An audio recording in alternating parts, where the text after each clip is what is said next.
जी के प्राणंत हो गए। सारे ब्राह्मण बलदेव जी के सामने खड़े हो गए। महाराज, आपका अवतार धर्म के लिए होता है। यदा यदा ही धर्मस्य ग्लानिर्भवति भारत, आपके द्वारा अगर ये अनीति कर्म किया जाएगा तो फिर समाज में धर्म की रक्षा कौन करेगा? बलदेव जी ने कहा हो गया सो हो गया, ये बताओ क्या इसको जीवन दान दूं? ब्राह्मणों ने कहा नहीं महाराज, हम ये नहीं चाहते कि आप के द्वारा कोई नियम परिवर्तन हो, लेकिन ये चाहते हैं कि आपका ये कार्य भी यशपूर्ण हो जाए। तो बलदाऊ जी ने कहा बोलो सिद्ध बाबा की, बोलो सिद्ध बाबा की। ऐसा लग रहा है कि जैसे सब लोग अनशन में नहीं बैठ जाते हैं। अरे जिसको जिसको भगवान ने वाणी दी हो तो कम से कम हाजिरी लगाओ। बोलो सिद्ध बाबा की। ये बात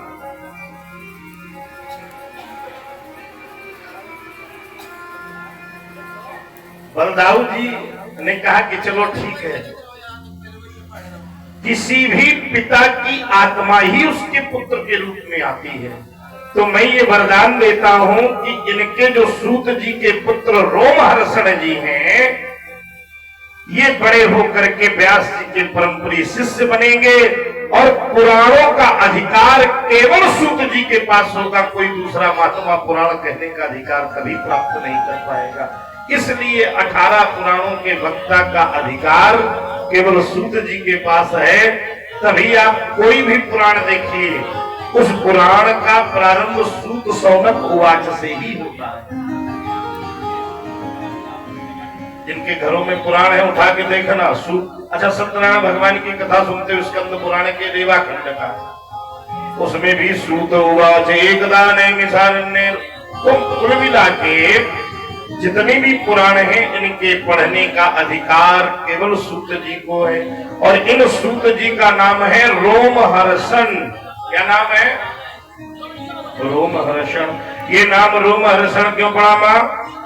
उत्तर मिला, जिनको सुनने के बाद श्रोताओं का रोम रोम हर्षित हो जाए, इसलिए इनका नाम रोमहर्षण हुआ। सूत जी कलयुग में बैठे हुए हैं। आज महाराज बड़ा दिव्य दरबार लगा है प्रयागराज में। शौनक जी ने हाथ पैर दोनों सामान्य करके सुखासन पर बैठकर चरण पकड़कर सूत जी से कहा, हे प्रभु, ये घोर कलयुग है। प्राप्ते कलयुगे घोरे नारा पुण्य विवर्जिता।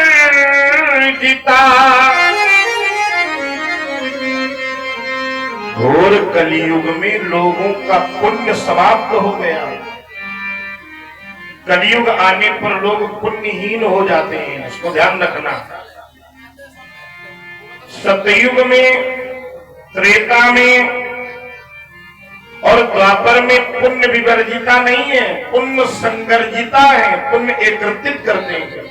लेकिन युग इतना का प्रभाव है, कलयुग आते ही पुण्यों का नाश शुरू हो जाता है।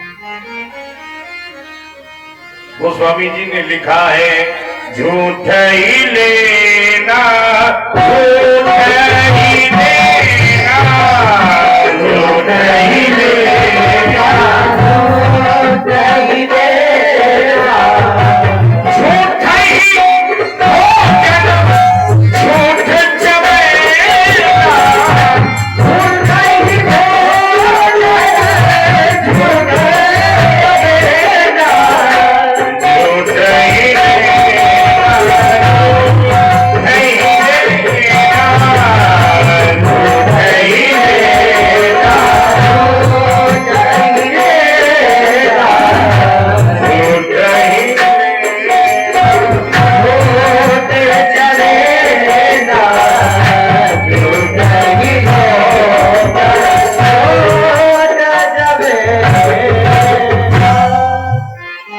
कलयुग के लोग कैसे होंगे? झूठ ही लेना, झूठ ही देना, झूठ ही भोजन, झूठ चमेना। चारों वर्णों के लोग भ्रष्ट हो जाएंगे। एक बात नोट कर लो, आज हमारे यहाँ जाति नहीं है, हमारे यहाँ वर्ण है। हमारे देश के जो दुश्मन हुए ना, उन्होंने इन वर्णों को जातियों में बांट दिया। आपस में लड़ते रहो, फूट हम शासन करते रहे। गीता में भी भगवान कहते हैं चातुर्य वर्णम मया सृष्टम गुण कर्म विभागिशा। गीता में भगवान कहते हैं मेरे द्वारा 4 वर्ण बनाए गए जो गुण कर्मों के अनुसार बटे। पहला वर्ण है ब्राह्मण, दूसरा वर्ण है क्षत्रिय, तीसरा वर्ण है वैश्य, चौथा वर्ण है शूद्र। ब्राह्मण लोभी हो जाएंगे कलयुग में, नोट करो। अब ना विश्वास हो तो आप लोग अनुभव करना कभी। सतयुग के ब्राह्मणों में बिल्कुल भी लोभ नहीं था। सतयुग के ब्राह्मण जब कर्म कांड कराते थे ना, तो कुछ भी घर नहीं लाते थे, केवल उतना उठा कर लाते थे जितने में वो छक जाता। त्रेता के ब्राह्मण उतना लाते थे जितने में वो और पत्नी छक जाए। द्वापर के ब्राह्मण केवल परिवार पालन के लिए कमाते थे। अब कलयुग के ब्राह्मण अपने सुखों की पूर्ति के लिए कमाने लगे, इसलिए लोभ युक्त हो गए। एक बात बताऊं, एक पंडित जी ने अपने बेटे को काशी भेजा, बेटा पढ़ के आओ। 10 साल बाद उनका पुत्र विद्वान बनकर आया। पिताजी मैंने ये पुराण पढ़ा, मैंने शिव पुराण पढ़ा, मैंने भागवत का ज्ञान किया, मैं पारंगत हो गया। पिताजी ने कहा अच्छा मैं तुमसे भी परीक्षा पूछता हूँ, अच्छा बता जरा पाप के बाप का क्या नाम है। अब पंडित जी का पुत्र सशंकित हो गया कि ये तो गुरुजी ने बताया ही नहीं, पाप का बाप कौन हो सकता है। उसने पुराण पलटना शुरू किया, बोले पिताजी ये तो पुराणों में लिखा ही नहीं कि पाप का बाप कौन है। बोले जाओ फिर से बनारस और अपने गुरुजी से पूछना कि पाप का बाप कौन है। बेटा ने थोड़ी सी दुआ बांधे, थोड़ा गुड़ बांधा, चल दिया। जैसे ही निकला एक सुंदर नगर पड़ा, बड़ी जोर से प्यास लगी। 4 खंड का एक भवन बना था, उसके द्वारा भिक्षा में देहि माता, हे मैया मुझे प्यास लगी है, बाहर निकल जलपान करा। उस महल से बड़ी सुंदर 16 श्रृंगारों से युक्त एक सुंदर युवती बाहर निकली। हाँ पंडित जी प्रणाम, मैं प्यासा हूं, तेरे घर में प्यास के लिए आवाज लगाई है, मुझे जलदान दे दे। पंडित जी कहा जलदान तो दूंगी, लेकिन तुम जा कहां रहे हो। सो पंडित जी ने पूरी बात बता दी। मेरे पिताजी ने मुझसे एक प्रश्न पूछा है कि पाप का बाप कौन है। इस प्रश्न का उत्तर लेने के लिए मैं गुरुजी के पास बनारस जा रहा हूं। उस औरत ने सोचा कि ये बेफालतू गुजारा है, इसका उत्तर तो हम इसको यही दे देंगे। बोले आप ब्राह्मण हो। बोले हाँ। बोले ऐसा है कि आपको मैं पानी तो पिला दूंगी, लेकिन क्या आप पानी पी लोगे। पंडित जी ने कहा क्यों नहीं पी लेंगे भाई, प्यासे व्यक्ति का अधिकार जल पर है, लेकिन परिचय तो पूछो कि मैं कौन हूं। ब्राह्मण देवता ने कहा आप कौन है। हाथ में जलपात्र लिए खड़ी है, कह रही है मैं इस नगर की सर्वश्रेष्ठ वैश्या हूं महाराज, वैश्या। क्या आप मेरे हाथ से जलपान करेंगे। अरे राम राम राम राम, शिव शिव शिव शिव शिव, तुमने बचा लिया, अरे बचा लिया। अभी जनेऊ बदलना पड़ता, गंगा स्नान करना पड़ता, अरे राम कहो। वैश्या ने कहा तो क्या आप फिर अब जल ग्रहण नहीं करेंगे। अरे राम कहो, तुम्हारे हाथ से जल ग्रहण करके मैं धर्म भ्रष्ट हो जाऊंगा। बोले फिर। वैश्या ने कहा एक काम करो, अगर तुम मेरे हाथ से जल पी लोगे तो तुम्हें 10 स्वर्ण मुद्रिकाएं दूंगी। ब्राह्मण देवता ने सोचा यार काशी दूर बहुत है, रास्ते में भोजन की आवश्यकता पड़ेगी, धन तो है नहीं, कहां किससे कहेंगे। और आगे गंगा जी पड़ती है, इससे 10 रुपया ले ले, इसके हाथ का पानी पी ले और आगे गंगा जी में स्नान करके जनेऊ बदल लेंगे। गोविंदाय नमो नमः। बोले ठीक है पर पानी, बोले ठीक है पंडित जी तो फिर घर के अंदर आके पी लीजिए। अरे राम राम राम राम, मैं तुम्हारे घर के अंदर जाऊंगा, अरे मेरा धर्म भ्रष्ट हो जाएगा। बोले जब 15 मुद्रिकाएं दूंगी घर के अंदर आ जाइए। तो सोचा कि 15 में तो और आराम से यात्रा होगी। घर के अंदर आ गए, बैठा दिया, पानी लिए खड़ी थी। उसने कहा पंडित जी एक काम और कीजिए। क्या जाना है मैं भोजन बना दूं? अरे राम राम राम, तेरे हाथ का भोजन खा के धर्म भ्रष्ट थोड़ी करूंगा। अगर तुम भोजन कर लोगे तो तुमको 50 स्वर्ण मुद्रिकाएं दूंगी। पंडित जी ने कहा जब पानी पीना है तो खाना पानी एक ही तो है। तैयार हो गए। अब उसने सुंदर पकवान बनाया, थाली परोस कर रखी। पंडित जी जैसे खाने लगे बोले रुको पंडित जी, मेरे हाथ से खा लीजिए। अरे राम राम राम, यही कम है क्या? पानी पीने की जगह तेरे घर में भोजन कर रहा हूं। बोले मेरे हाथ से खा लीजिए, तुम्हें 100 स्वर्ण मुद्रिकाएं दूंगी। उस काम पंडित जी ने कहा ठीक। अब जैसे पहला कौरा खिलाया उस वैश्या ने, बोले पंडित जी अब भी आपको अपने प्रश्न का उत्तर नहीं मिला। ब्राह्मण देवता के नेत्रों से अश्रुधारा बहने लगी। उस वैश्या के चरणों में बैठकर हाथ जोड़कर बैठ गए। बोले हे देवी तुम कर्म सिद्ध तो वैश्या है, लेकिन तेरा ज्ञान प्रणाम करने की योग्य है। तू मुझे क्या शिक्षा देना चाहती है? तब उस वैश्या ने कहा देखो पंडित जी तुम अपने धर्म से नीचे गिर गए। तुम कहते थे कि मैं तेरे हाथों का जल पी लूंगा तो मेरा धर्म भ्रष्ट हो जाएगा, और आज मेरे हाथ से भोजन कर रहे हो। क्यों कर रहे हो? उसके पीछे जानते हो आप पाप कर रहे हो, लेकिन क्यों कर रहे हो? इस पाप का बाप कौन है? इसका उत्तर मिला कि नहीं मिला? लोभ ही पाप का बाप है। लोभा पापस्य कारणम। अगर ये लोभ नहीं होगा तो जीवन में पाप होने वाला नहीं है। और देखो इस कथा से क्या सारांश मिला? जिसके जीवन में लोभ आया वो ब्राह्मण वैश्या के हाथ का भोजन कर सकता है। तो उस समय तो केवल एक ब्राह्मण लोभी हुआ था। कलयुग में प्रमाण है कि सारे ब्राह्मण लोभी हो गए। अच्छा, एक आध जगह जब हम कथा कहते हैं ना शिव पुराण की, और हमारी आदत ये नहीं है कि हम कुछ जो लिखा है उसको छिपावें। तो कुछ ब्राह्मण कहते पंडित जी तुम हमारा दुकान बंद करा दे तो हम कहते हैं कि हम सारे ब्राह्मणों की बात नहीं करते। आज भी जो ब्राह्मण अपने मार्ग पर चलने वाले हैं उनकी संसार में पूजा हो रही है। तो कलयुग में ब्राह्मण लोभी हो गए, क्षत्रिय बलहीन हो गए, युद्ध में उनकी प्रीति नहीं रही, वैश्य संस्कारहीन और कृपण हो गए, और शूद्रों ने सेवा धर्म छोड़ दिया। स्त्रियां स्वेच्छाचारिणी हो गई।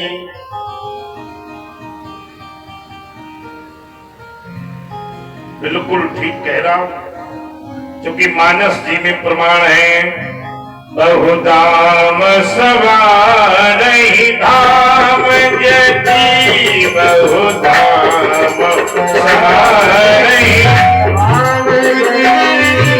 विषया हर लीन न रही वीरती विषया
विवर्ज्यते विषया हर लीन न रही वीरती। कोई वैराग्यवान नहीं है, कोई सत्यवादी नहीं है, कोई ज्ञानी नहीं है। तपस्वी धनवंत, तपस्वी धनवान हो गए, गृहस्थ दरिद्र हो गए। ऐसा कौतुक कलयुग में आया कि कहते नहीं बन रहा। ऐसा कलयुग आया, ऐसा कलयुग। आप लोग देख रहे हो ना, आप हमें किसी को बताने की आवश्यकता नहीं है। कलयुग की गति हर घर में देखी जा सकती है। एक बड़ा सुंदर गीत है, बड़ा सुंदर सा गीत है एक, आइए उसको गुनगुना लेते, इच्छा हो रही है। कलयुग ये आज उल्टी, और इसको अनुभव कीजिए आप लोग।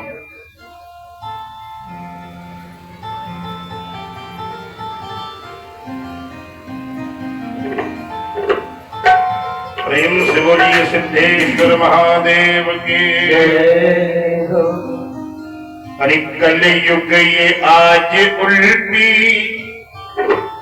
गंगा बहा रहा है। माता पिता को बेटा ठोकर लगा रहा है। कलयुग ये आज उल्टी गंगा बहा रहा है। माता पिता को सर्वन ठोकर लगा रहा है।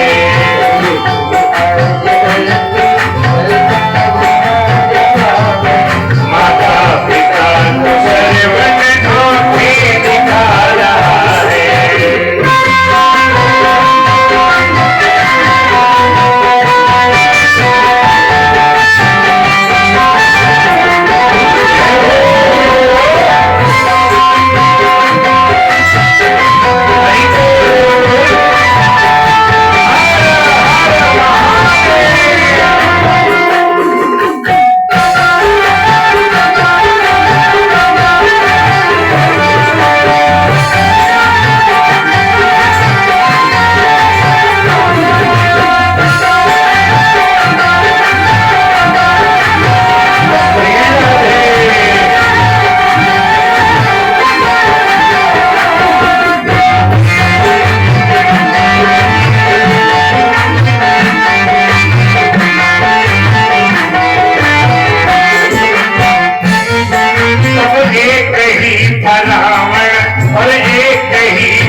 हमारे देश की जो बहनें हैं वो सावधान हो जाएं,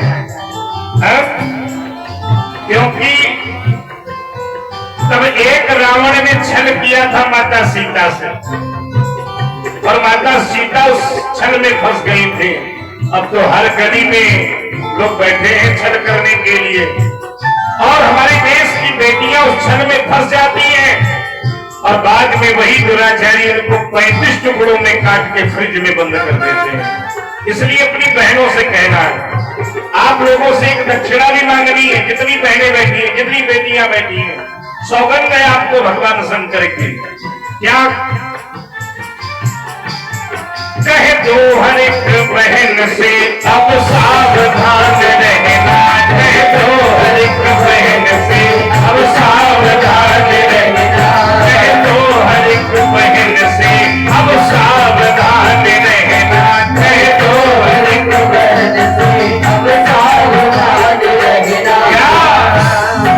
पापी भी अब यहाँ पर राखी बना रहा है, पापी भी अब यहाँ पर राखी बना रहा है, गरीबी कैसी उल्टी गंगा बहा रहा है।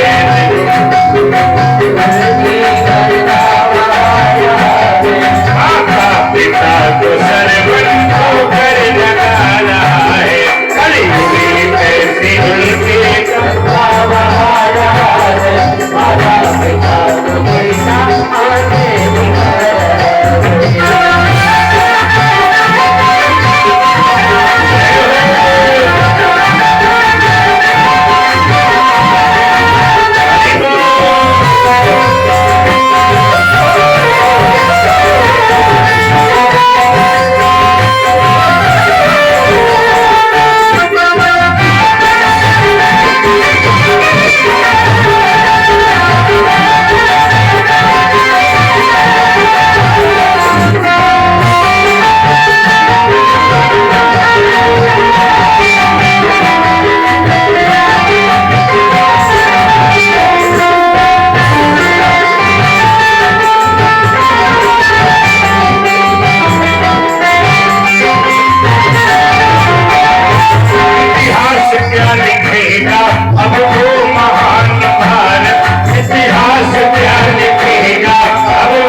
अर्जुन था जो अकेले विश्व को जीत सकता था, ऐसा अभिमन्यु था जिसने अकेले इतने महारथी योद्धाओं को निर्भर रोक के रखा था।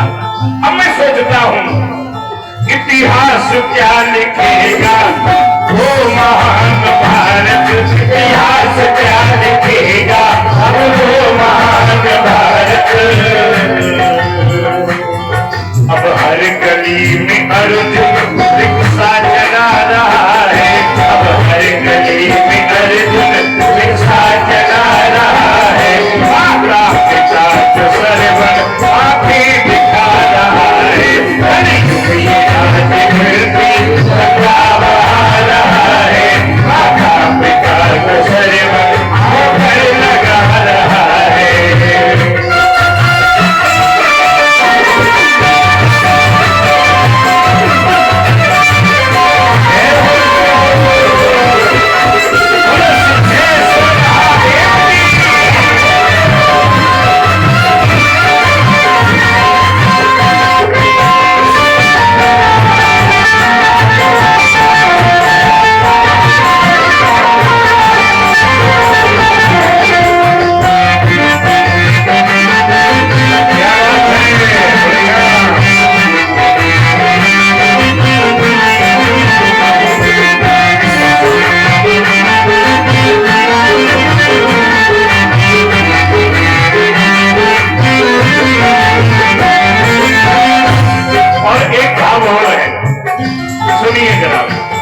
मजदूर का बेटा रोटी जो तरसता है, मजदूर का बेटा रोटी जो तरसता है, मजदूर का बेटा रोटी जो तरसता है, मजदूर का बेटा रोटी जो तरसता है।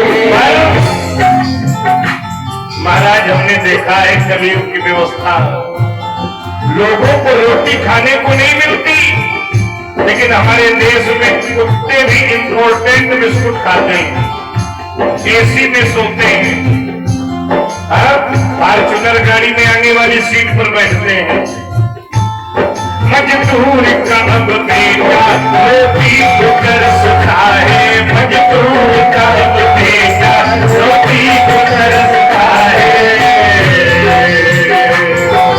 सेठ जी का कुत्ता बिस्कुट चबा रहा है, अब सेठ जी का कुत्ता बिस्कुट चबा रहा है। माता पिता को सर पर कर लगा रहा है।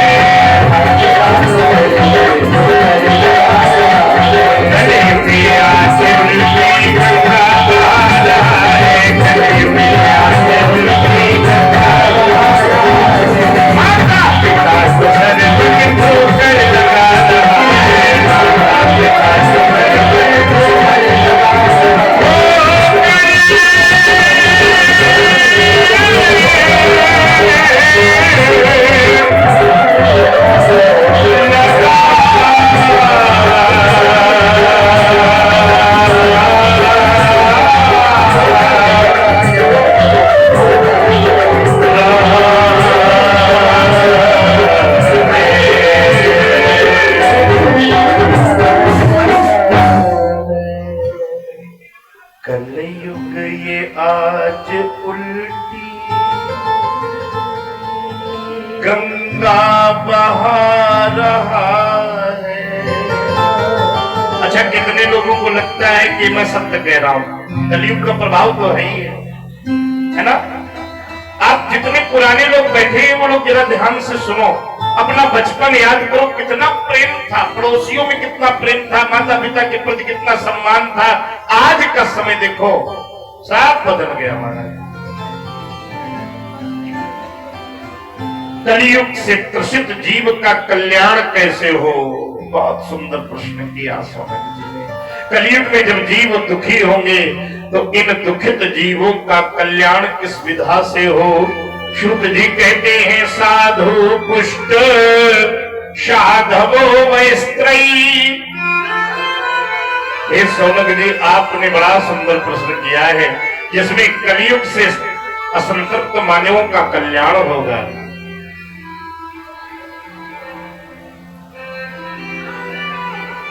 क्योंकि मैं तुम्हें एक ऐसा गुप्त रहस्य बता रहा हूं जिससे कलयुग में भी त्रसित जीवों का कल्याण होगा। कलयुग में शिव महापुराण की कथा श्रवण मात्र से ही सारे कष्टों से मुक्ति मिलेगी। तावत् सर्वाणि शास्त्राणि विवदन्ते परस्परम् यावत् शिव पुराणम् हि नोदेयस्य जगत्यहो तावत् मदभटा क्रूरा शूरारिष्यन्ति निर्भया यावत् शिवपुराणम् हि नोदयस्यति जगतो। ये प्रश्न तब तक संशय वाला था जब तक जीवों के लिए शिव महापुराण सुलभ नहीं थी, और जब से ये शिव पुराण सुलभ हो गई है तब से जीवों के कल्याणार्थ जो जीव शिव पुराण का आधा श्लोक भी, ध्यान से सुनो, आधा श्लोक भी अगर कानों से हृदय तक पहुंच गया तो जीवों को कलयुग के दोषों से मुक्ति मिल जाएगी। मैं हमेशा कहता हूं, ये श्लोक समझ में भी ना आवे तो सुनो, क्योंकि श्रवण मात्र से ही जीवों का कल्याण होगा। चलिए भाई, अपनी अपनी जगह की व्यवस्था है, अपनी अपनी जगह का विधान है। यहाँ ऐसी व्यवस्था की गई है कि कथा के मध्य में आपको जो है प्रभु कहाँ करवा रहे हैं, क्या उधर होगा क्या? इधर करवाओ इनको, और पीछे करो, सामने करवाओ तो सभा बिगड़ेगी थोड़ी। थोड़ा सा आप लोग जगह दे दीजिए। वैसे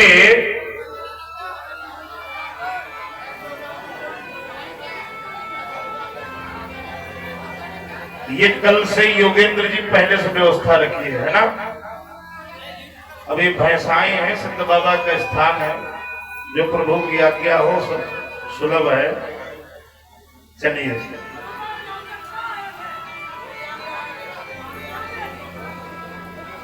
बहुत सुंदर। देखो आप भी परीक्षित जी पीछे हो जाइए थोड़ा सा। बहुत सुंदर। यहाँ बहनों के पास बैठ जाइए, इधर आके बैठ जाइए। हरिओम। हाँ भाई लगाइए आप लोग इनको भी। तो योगेंद्र जी कहाँ है, हमारे पास भेजो जरा।